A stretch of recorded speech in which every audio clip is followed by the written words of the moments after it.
என்ன ஒரு கேவலமான கலர் அடிச்சு வச்சிருக்காவ. என்னன்னு தெரியல. பச்சை கலரு சிங்கிச்சான், சிவப்பு கலரு சிங்கிச்சான்னு கேட்டா மாடன்னு சொல்லுவா என் மருமக. எல்லாம் அவ புருஷன் கொடுத்த இடம் தான். என்ன அத்தே தனியா பேசிட்டு இருக்கீங்க? என்னன்னு கொஞ்சம் காது கேட்குற மாதிரி சொல்லுங்க. பார்த்தீங்களா, வீட்டை ஜோதிய கலர்ஃபுல்லாக அடிச்சு வச்சிருக்கேன். உங்க மருமகளாச்சே, அதுவும் சின்ன மருமகனா சொல்லவா வேணும். உங்க மூத்த மருமக மாதிரிலாம் நான் கிடையாது.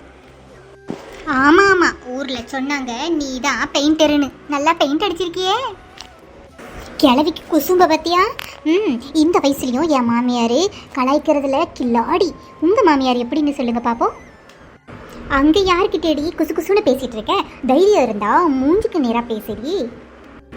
ஆமா ஆமா, விடிஞ்சிடக்கூடாது. எப்போ பார்த்தாலும் எவ்வளவு சண்டைக்கு கிடைப்பாளான்னு யோசிச்சுக்கிட்டே இருக்க வேண்டியது. முக்கியமா மருமக கிடைச்சிடக்கூடாது. எப்போ பார்த்தாலும் வம்பு இழுக்க வேண்டியது இந்த கிழவிக்கு. இந்த அடியை நின்று பேசிடி. தைரியம் இருந்தா அப்படியே திட்டிக்கிட்டே பேசிக்கிட்டே போறா பாரு நைஸா. இந்த வீட்டுல 4 மருமக இருக்கான்னு தான் பெயர். ஆனா விடிஞ்சு இவ்வளவு நேரம் ஆகியும் ஒருத்தையும் ஒரு டீ காஃபி எதுவும் கொண்டு வரல.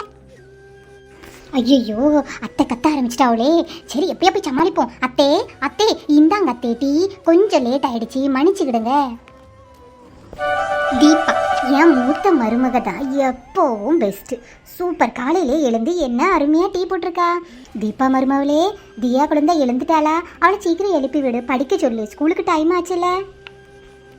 சரிங்க அத்தை, இப்போ போய் எழுப்பி விட்டுருவேன் அவளை. போய் லஞ்சு செய்யணும். காலையில் உங்களுக்கு என்ன வேணும் சாப்பிட? அதுவா, பொங்கலும் சாம்பாரும் வச்சிடுமா. காலையில் ரொம்ப நல்லா இருக்கும். கூட கொஞ்சம் வடையும் செஞ்சால் நல்லா தான் இருக்கும். சரிங்க அத்தை, செஞ்சு எடுத்துட்டு வாரேன். ஐயோ, இந்த கிழவி வேற பொங்கல் வடை இவ்வளோத்தையும் நான் செய்யணும். பிள்ளைகளை கலப்பணும், லஞ்சு வேற செய்யணும். இதெல்லாம் இந்த கிழவிக்கு புரியுமா புரியலையானே தெரியல.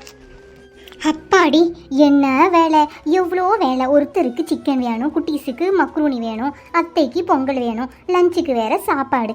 இவ்வளவும் செஞ்சு முடிக்கிறதுக்குள்ள போதும் போதும் ஆயிடுது. எங்கள் வீட்டில் இப்படி, உங்கள் வீட்டில் எப்படி?